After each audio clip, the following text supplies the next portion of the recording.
तर्ज तो चलता रहेगा। आइए एक छोटा सा प्रसंग हमारे तरफ से, उधर आप लोग बिरहा सुने आल्हा खंड से। आइए भैया 4 लाइन भूमिका में कहेंगे छोटा सा बिरहा।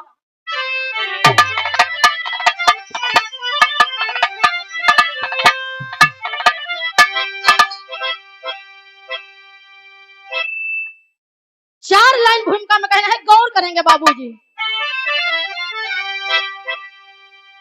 कि गुरु के गरिमा के सम कोई गरिमा नहीं, गुरु का स्थान ऊंचा है भगवान से। गुरु है अमृत तन है गरल के सदृश, गुरु गहनतम कर दूर निज ज्ञान से। शीशता के लिए शीश कट जाए तो गुरु के महिमा का गुणगान करना पड़े।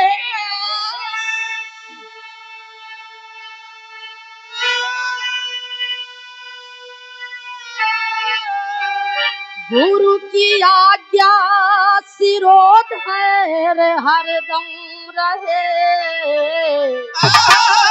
चाहे उसके लिए कुछ करना पड़े।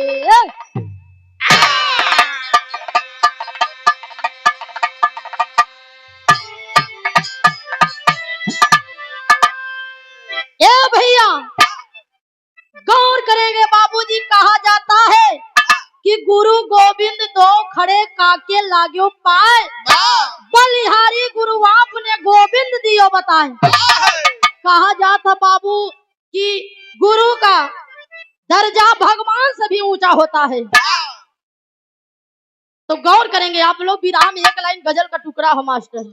कैसे?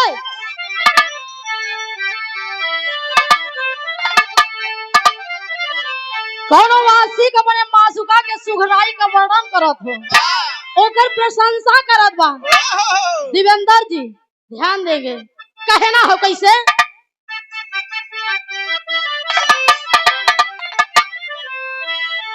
आरे की कुदरत ने सनम तुझको,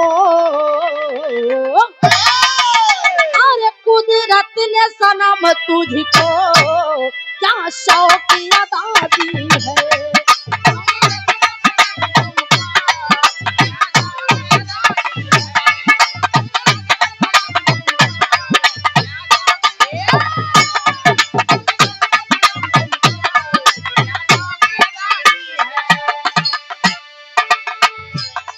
कुदरत ने सनम तुझको क्या शौक अदा दी है।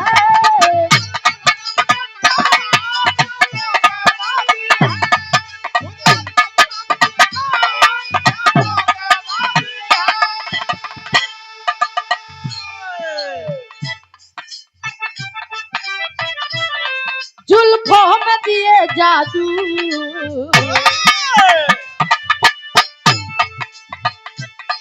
जुल्फों में दिए जादू, आंखों में हयाती है।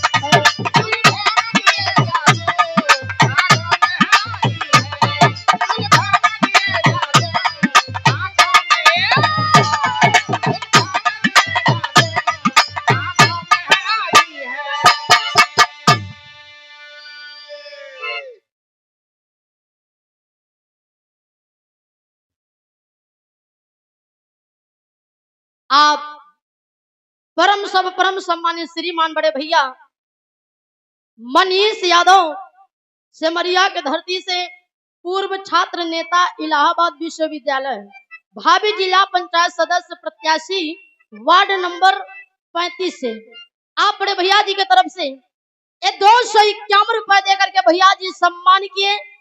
बहुत बहुत प्रणाम हूँ, एक स्वर में आप सभी सकल पंच को प्रणाम हूँ। लेकिन कहना है विरहा के भाव में आप लोग गौर करेंगे कैसे?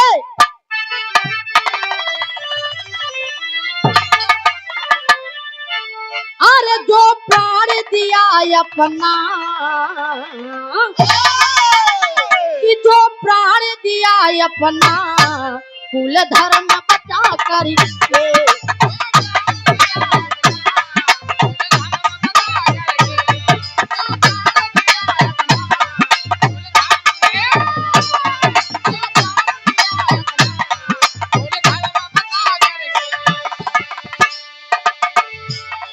जो प्राण दिया अपना कुल धर्म बचा करके,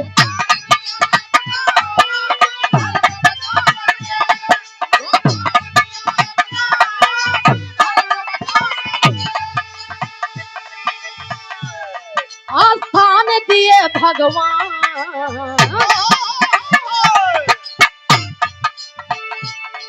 आस्थान दिए भगवान अपने ही शरण लाके, आस्थान दिए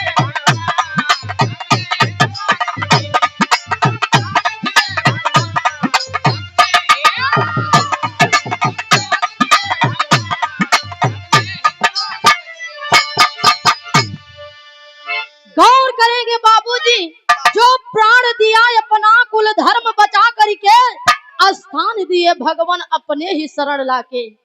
गौर करेंगे यही से हमारे बिरहा में कहानी का शुरुआत हो। लैला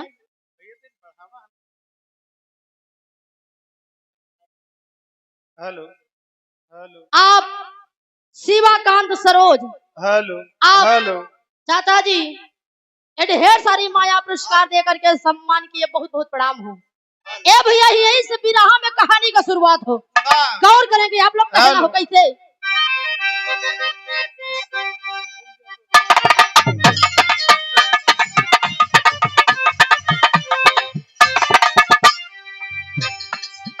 अरे धारा पर जब जब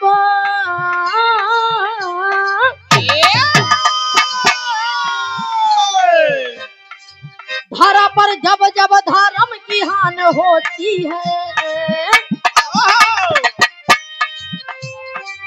धारा पर जब जब धर्म की हानि होती है, पाप की जाल में फंसकर धराए रोती है।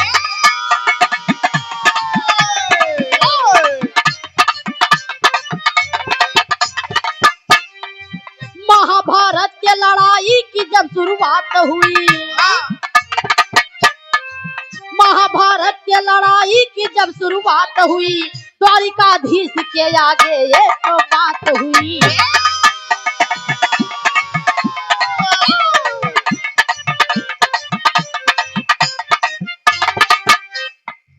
घटोत्कच पुत्र बर्बरीक वहाँ आया है, घटोत्कच पुत्र बर्बरीक वहाँ आया है, अपनी बातों को तब श्याम से बतलाया है।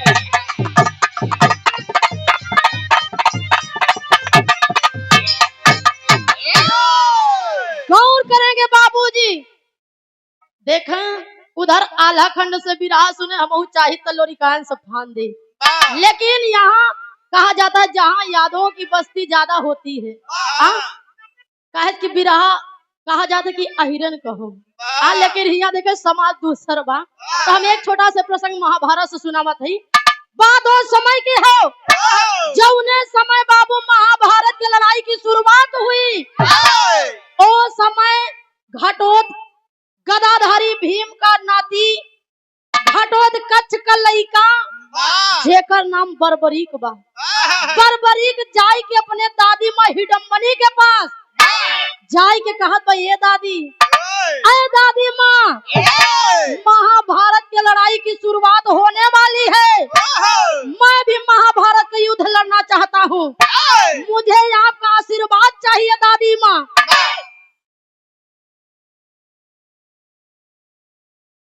आप परम सम्मानित श्रीमान अभिनय श्रीवास्तव सिमरिया की धरती से आपकी तरफ से 101 रुपए का महान आशीर्वाद, बहुत बहुत प्रणाम हो।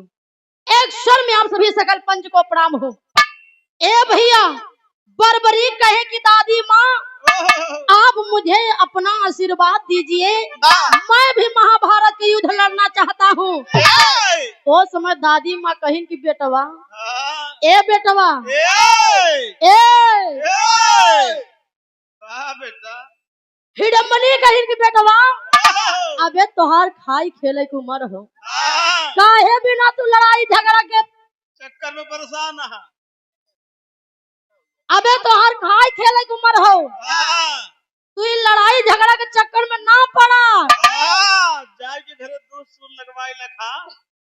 लेकिन ए भैया ए, इधर दादी माँ जब बतानी बात कही तो बरबरी कहन की दादी माँ आप सिर्फ अपना आशीर्वाद दीजिए। ओहो, जब बार बार जिद करे लागे तब दादी माँ आशीर्वाद के रूप में 3 ठी बाण देती, अपने तरकस में 3 बाण लई के बरबरी चल देती बाबू। और जब आधी रास्ता पहुंचे उनका एक घना जंगल मिला, ओहो, वही घना जंगल वही में भगवान श्री कृष्ण कन्हैया जी आई के बरबरी का परीक्षा ले लगे। कैसे गीत लगत हो भैया।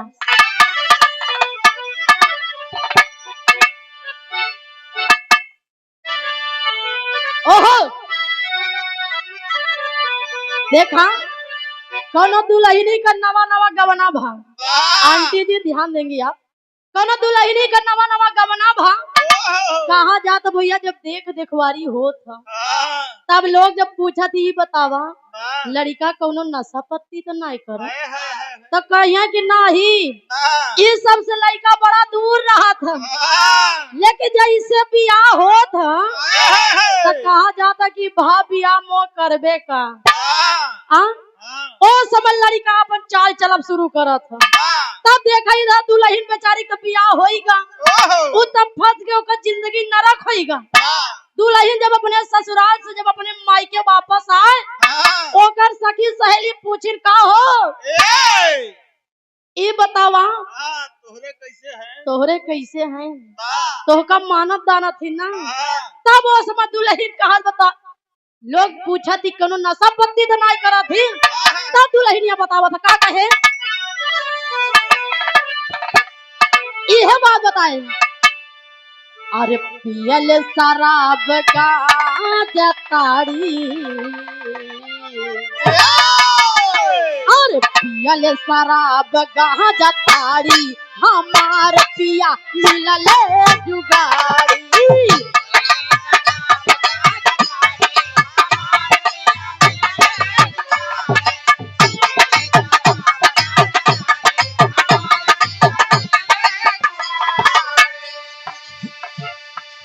लेकिन गौर करेंगे बाबूजी जब बरबरी का देखे भगवान कन्हैया जी अपने तरकस में 3 बाण ले चला आवत रहे, उस समय भगवान कन्हैया जी कहे का हो बरबरी ये 3 बाण लेके कहा जाता है, कहे कि प्रभु महाभारत का युद्ध लड़ाई जाता है, कहे हुआ इतना बड़ा बड़ा धुरंधर इतना बड़ा बड़ा बलशाली रही है तू ये 3 बाण लेके जाता तू महाभारत का युद्ध जीत प्या। तब इधर बरबरी कहे भगवान कन्हैया जी के सामने का कहे अरे बोला बरबरी का बालकारी, अरे बोला बरबरी का बालकारी सुना श्याम कृष्ण मुरारी।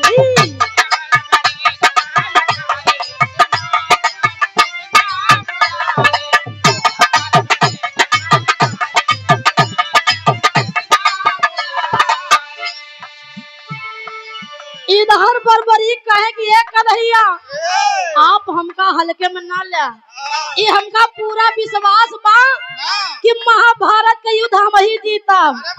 बड़े घमंड के तौर पे बात करत है, कहना हो गुरु के चरनिया में कई के प्रणाम हो,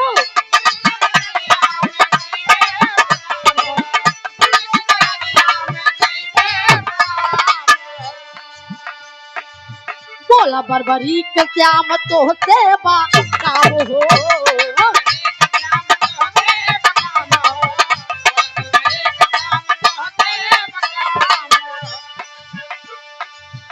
हम वही भानुधारी,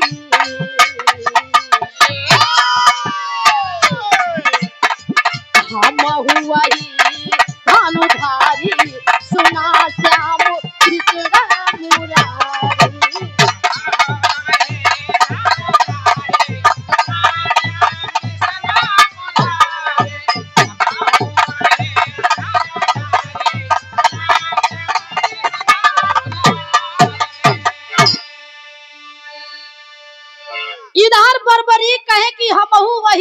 धारी, सुना श्याम कृष्ण मुरारी।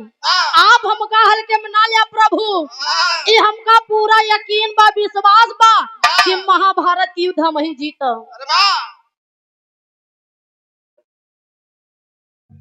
भैया नमो फिर से बता दीजिए।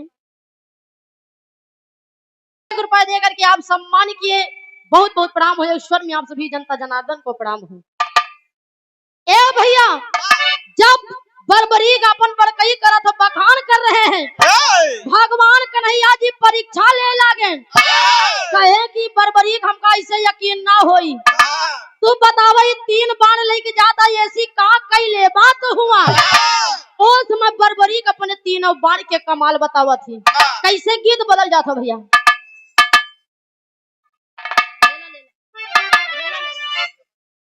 यह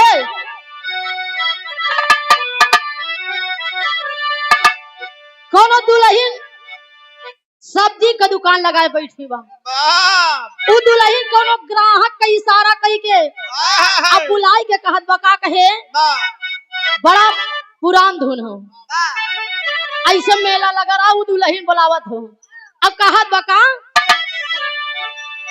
अरे लेला लेला, अरे लेला लेला टमाटर ललका बा, लेला लेला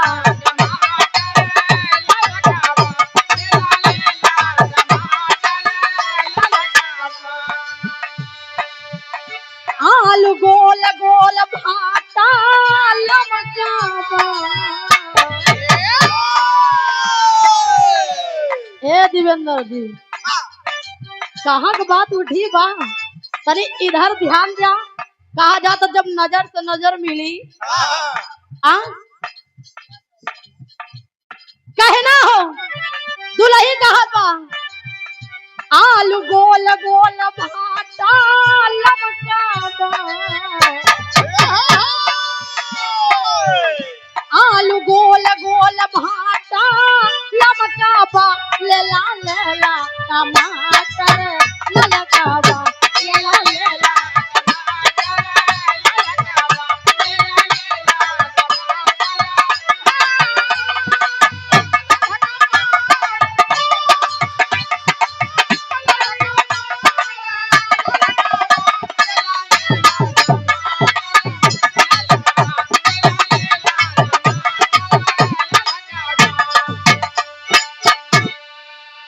लेकिन गौर करेंगे बाबूजी, इधर बर्बरीक भगवान कन्हैया जी के सामने अपने 3 बाण के बखान करत थे, बड़कई करत थी। कैसे यह बात है, अरे कि तारा कसवा, अरे तारा कसवा में 3 बार हमारे बा, तारा कसवा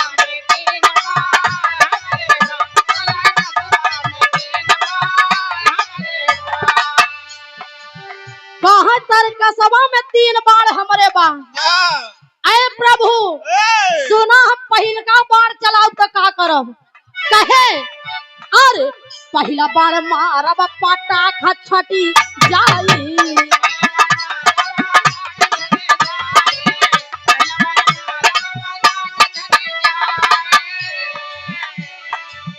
पहला बार मारब पटाखा छट जाई, यानी कि कुरुक्षेत्र में जितना सजावटी भा रही पूरा सजावटी बिगाड़ दे, खाली 1 बार चलाई के। कहे अच्छा तू सरके से का करबा, तो कहे अरे पहला बार मारब पटाखा छट जाई, अरे दूसरे में मौत सबके जाई निया जाई,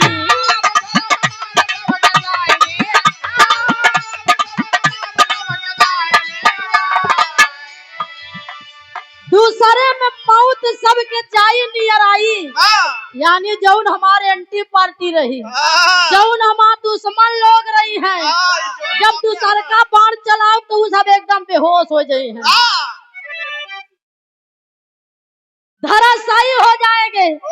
कहे तीसरे से का करबा, अरे तीसरे में जान सबके पहरे पर,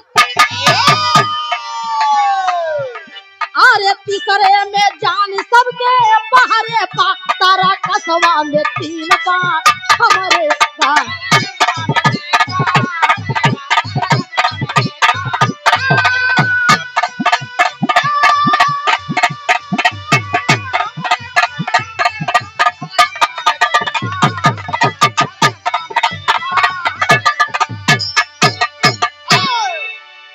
गौर करेंगे बाबूजी, जब भगवान कन्हैया जी के सामने बर्बरीक तीनों बाण के बखान करत थे, भगवान कन्हैया जी कहे कि बर्बरीक का घमंड होइगा बा, इनकर घमंड हमके तोड़ई के बा। वो समय भगवान कन्हैया जी परीक्षा लेने लगे और सोच में पड़ गए बाबू। इधर जौने जंगल में बात होत रहा भगवान कन्हैया और बर्बरीक जी के बीच, वही जंगलवे में एक पीपल का पेड़ रहा बाबू, पीपल का पेड़ रहा। भगवान कन्हैया जी कहे बर्बरीक हमका इससे यकीन ना हुई तो का कुछ कई के दिखावे के पड़ी। कहे कि क्या करके दिखाना होगा प्रभु। वो समय भगवान कन्हैया जी कहे कि ऊपर देखा, ऊपर तो का पीपल का पेड़ दिखात बा। बर्बरीक जब ऊपर देखे कहे हाँ प्रभु पीपल का पेड़ तो दिखात बा। कहे कि पीपल के पेड़ में जितना पत्ता लगा बा, बर्बरीक तो का एक बाण चलाई के ये पूरा पीपल का पत्ता बेच के दिखावे के बा। अगर तू इतना काम कई ले बा तब तो हमका विश्वास यकीन हो जाई कि तू महाभारत युद्ध जीत जाबा। इधर बर्बरीक कहे प्रभु अगर आपकी यही इच्छा है तो मैं जरूर करके दिखाता हूँ। वो समय अपने तरकस में से एक बाण निकाले बाबू। इधर भगवान कन्हैया जी एक पीपल का पत्ता तोड़ के अपने पैरे के नीचे दबाई ली, पैरे के नीचे दबाई के खड़ा हो गए। इधर बर्बरीक अपने तरकस में से एक बाण निकाले बाबू और चला देते हैं। वो बाण जा करके पूरे पीपल के पत्ते को भेद करके आया वही बाण अब भगवान कन्हैया जी के पैरों के पास घूमने लगा। जब भगवान कन्हैया जी के पैरों के पास घूमने लगा बर्बरीक कहते हैं कि आए कन्हैया आप अपने पैर हटा लीजिए अन्यथा ये मेरे बाण आपके पैरों को भी भेद डालेंगे। भगवान कन्हैया जी सोचे ही लगे कि बतावा ये बाण के कैसे पता कि हमारे पैर के नीचे पीपल का पत्ता था बाबा। एकर मतलब जरूर ये बाण शक्तिशाली है, जरूर। अब मुझे यकीन हो गया, अब मुझे विश्वास हो गया कि अगर बर्बरीक महाभारत के युद्ध लड़ेंगे तो यही महाभारत के युद्ध में विजय प्राप्त करेंगे। उस समय भगवान कन्हैया जी सोच में पड़ गए। और जब सोच में पड़ गए तो होत का तेरी में कहना हो।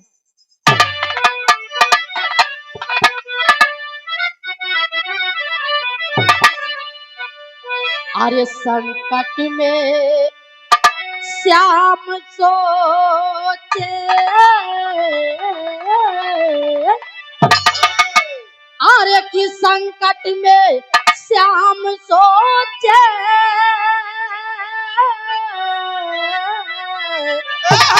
संकट में श्याम सोचे मनवा अरे विधि के विधान कैसे हो पाई निष्कंठक। विधि के विधान कैसे हो पाई निष्कंठक संकट में श्याम सोचे मनवा। आए बाबू उस समय भगवान कन्हैया जी सोच में पड़ जाते हैं कि अब मुझे बर्बरीक को रोकना होगा। अगर ये बर्बरीक महाभारत के युद्ध लड़ेगा तो यही विजय प्राप्त करेगा। उस समय भगवान कन्हैया जी बर्बरीक का रोके बदे उपाय और छल का करत थी। कहना हो गीत बदलत हो मास्टर।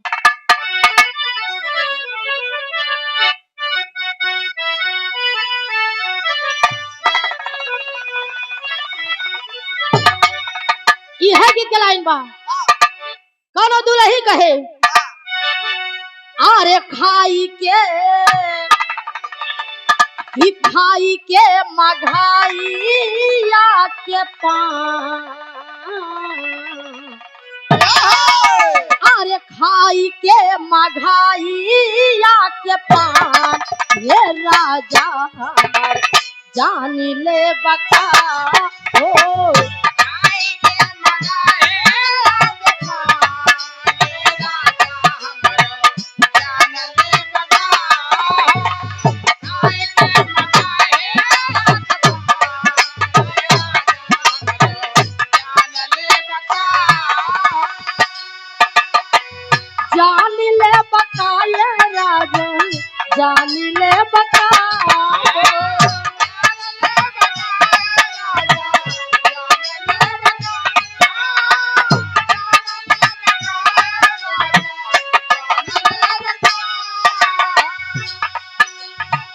जान ले बकाये राजा, जान ले बका हो, मार के नया नावा के बान हे राजा हमार, जान ले बका हो, मार के नया नावा के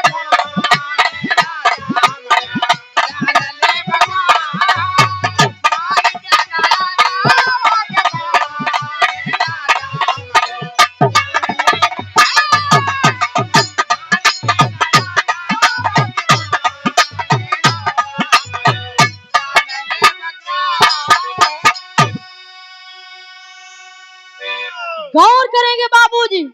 इधर भगवान कन्हैया जी सोच में पड़ गए, अब बर्बरी का रोके बदे करत ही का कहना हो। अरे बोले श्याम बातिया अपना, अरे बोले श्याम बातिया अपना, हे लाल हमरो याद आई का हो, बोले श्याम बातिया अपना,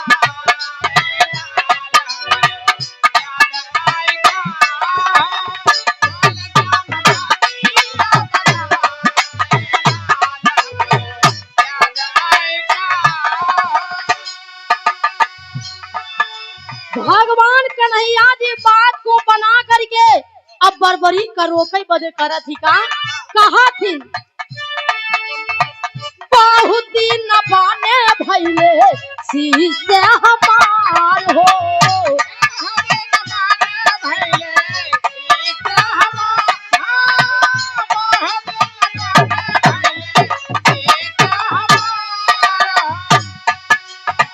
नहीं देला बेटा हमके पूछे उपहार हो,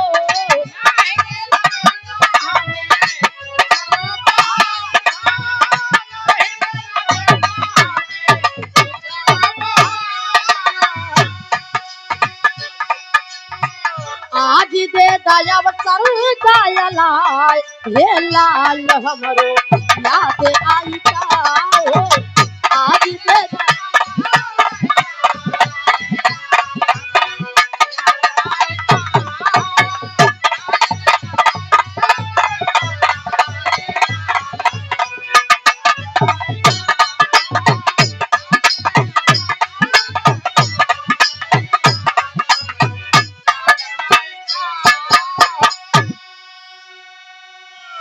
ए भैया।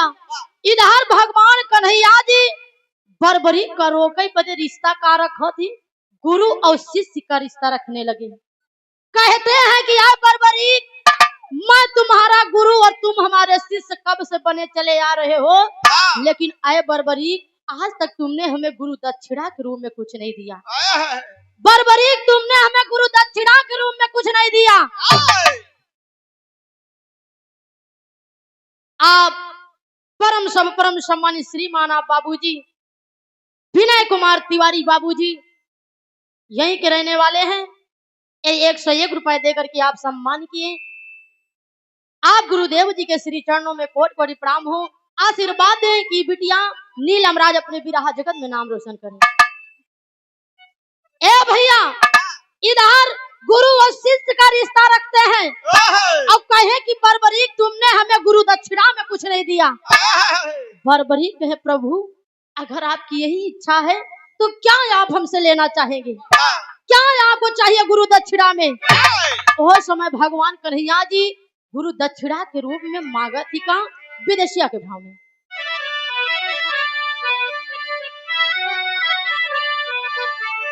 मांगत कहाँ है कि बोले श्याम ललाना से माधुरी वचनिया हो, अरे देदा गुरु दक्षिणा में हम गाराधना।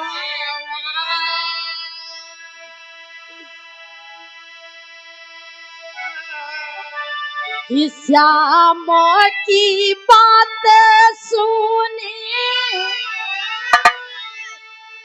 अरे बोले लाला हो अरे हमरो भगवान एकैया रामनवा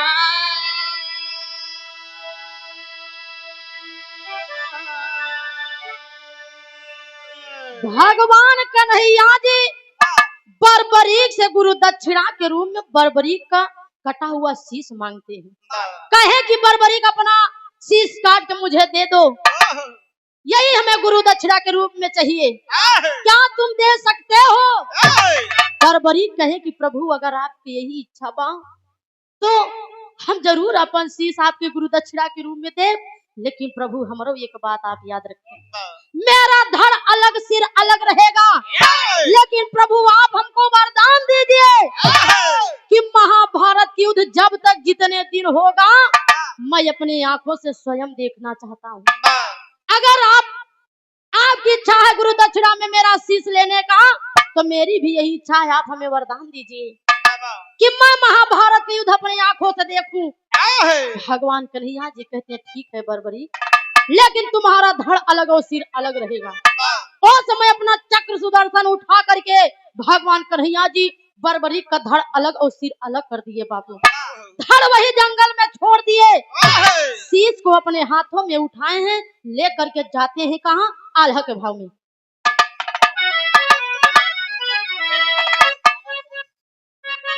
कहना हो कि गुरु के समान नहीं, कि गुरु के समान नहीं केहू दुनिया में बाबू,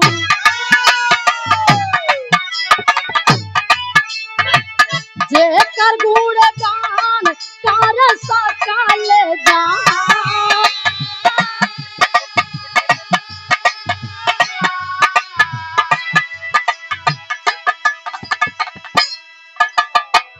गुरु के चरनिया में सिरवा पड़ल बा भैया,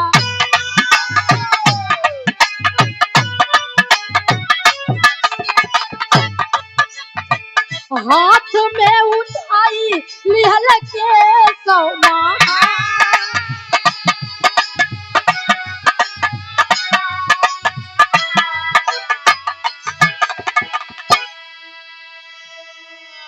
आए बाबू भगवान कन्हैया जी बर्बरी का धड़ जंगल में छोड़ दिए, शीश को अपने हाथों से उठा करके ले करके गए हैं, सुमेरु पर्वत के ऊपर रख दिए, सुमेरु पर्वत के ऊपर रख दिए बाबू, और वहां से बर्बरी का कटा हुआ शीश महाभारत की युद्ध देखता रहा। कहना है आखिरी लाइन में खड़ी में,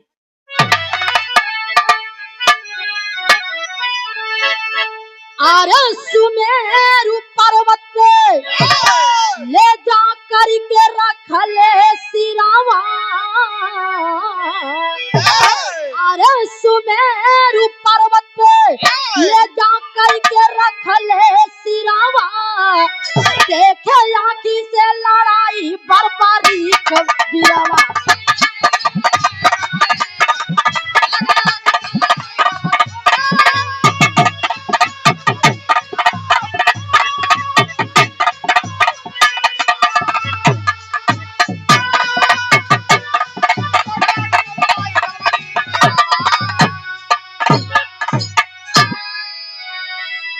हुआ युद्ध 18 दिन तक घोर हुआ संग्राम, कौरव हारे पांडव जीते मरले वीर तमाम, अरे देख परिणाम तब प्राण ताजेला बीरावा, देख परिणाम तब प्राण ताजेला बीरावा, देखे आँखी से लड़ाई बर्बरी कबीरा,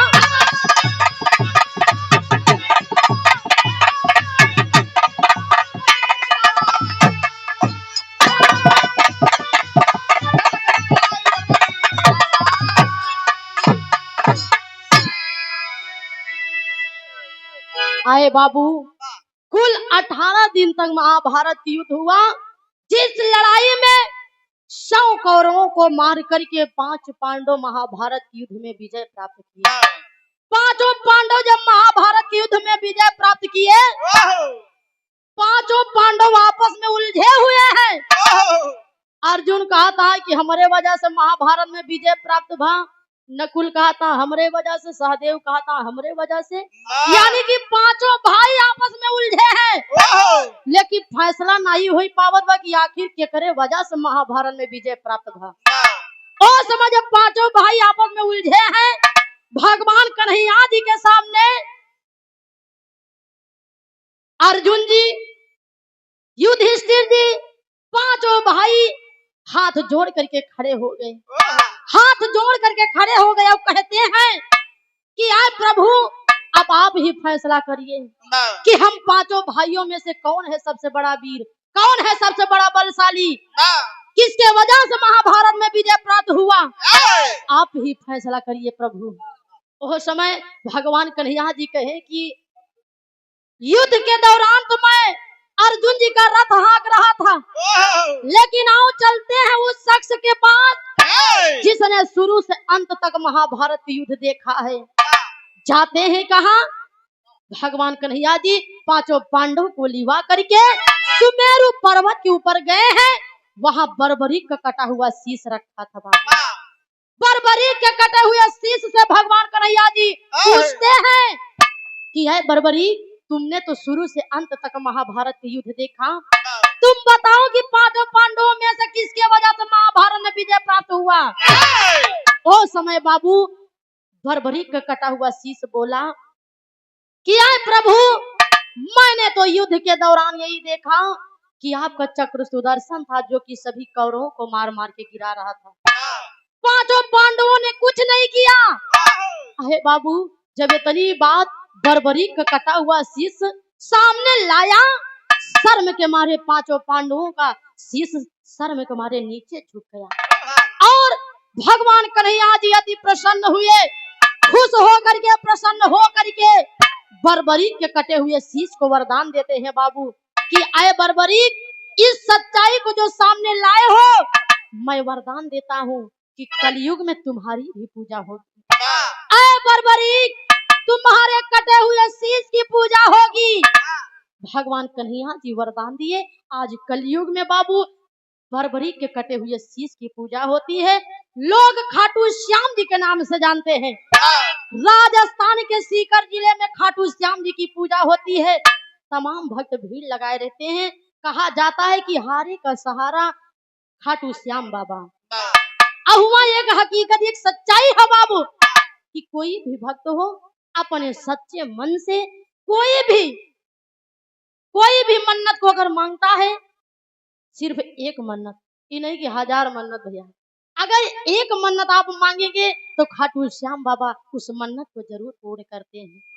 राजस्थान के सीकर जिले में खाटू श्याम जी की पूजा होने लगी और बर्बरीक के कटे हुए शीश की पूजा होने लगी। भगवान कन्हैया जी वरदान दिए। हमारे विरह का शीर्षक था बर्बरीक का वध, खाटू श्याम की उत्पत्ति। यही से विराह समाप्त है। गुरु घाने के परिचय में आओ।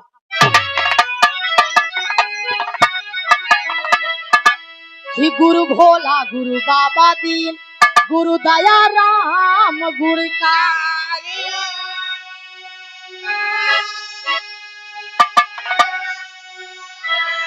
अरे कथन किए कमल कवि, कविता साचे में ढारी।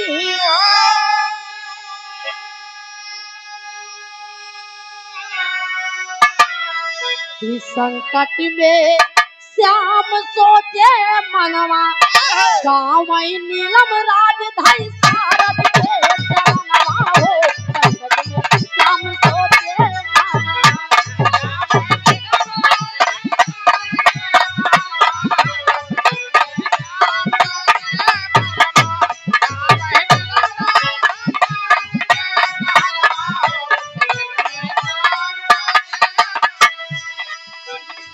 मेरे प्यारी को तुम,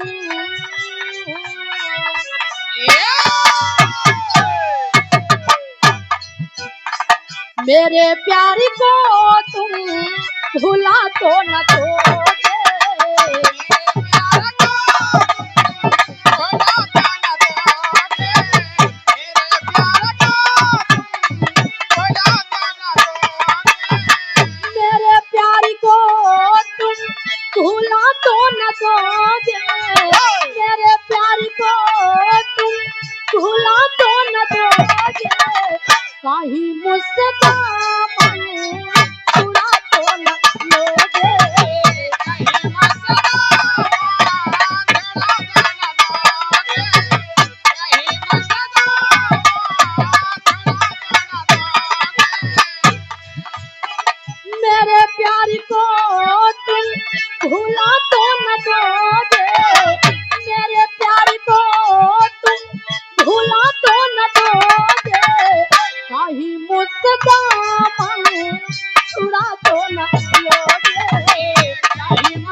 परम सम्मानित श्रीमान योगेश मौर्य भैया,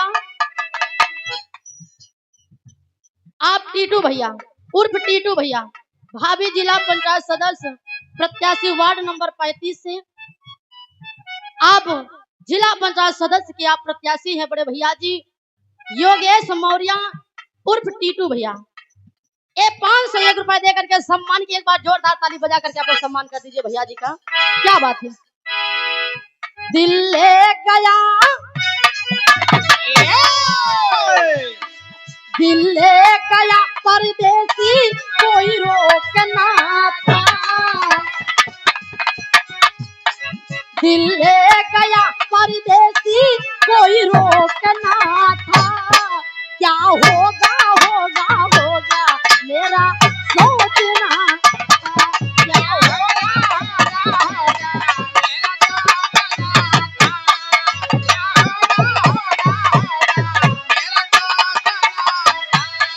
क्या होगा होगा होगा मेरा सोचना था, क्या होगा होगा होगा मेरा सोचना था, दिल ले गया परदेसी कोई रोकना था, दिल ले गया परदेसी कोई रोकना था, क्या होगा होगा होगा मेरा सोचना